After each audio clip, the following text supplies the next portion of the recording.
Сегодня я расскажу, как приготовить свое творческое пространство, место для рисования.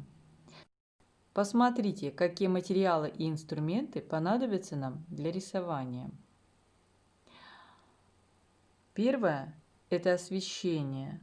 Лучше рисовать при дневном освещении, но можно использовать лампу нейтрального цвета.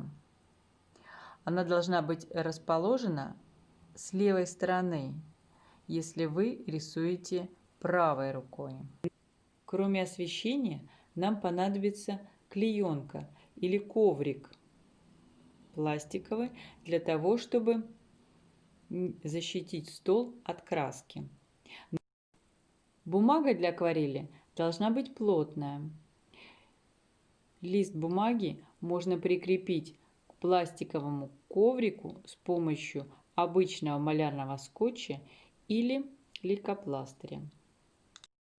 Это нужно для того, чтобы бумага во время работы не деформировалась и не скручивалась от попадания на нее влаги. Еще нам понадобится баночка с водой, салфетки, плотное или бумажное полотенце. Плотные салфетки нужны для того, чтобы обмакнуть кисть и убрать лишнюю влагу с нее, или во время работы примакнуть на листе какой-то участок, на котором очень много воды. Акварельные краски лучше поставить сверху от листа бумаги или с правой стороны, если вы рисуете правой рукой.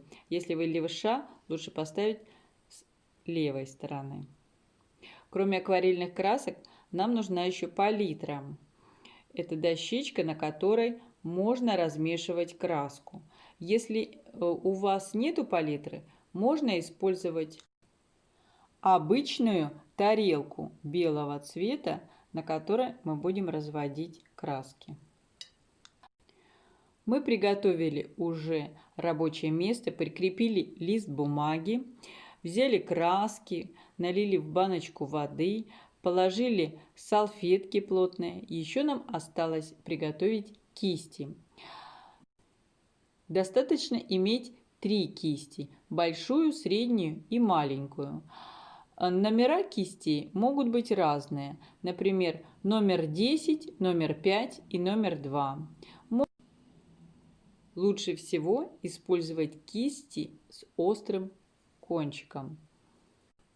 Кисть белка хорошо удерживает большое количество воды. Вот я приготовила краски, кисти, баночку с водой, салфетки, палитру и прикрепила лист бумаги на коврик клеенку. Можно начинать рисовать.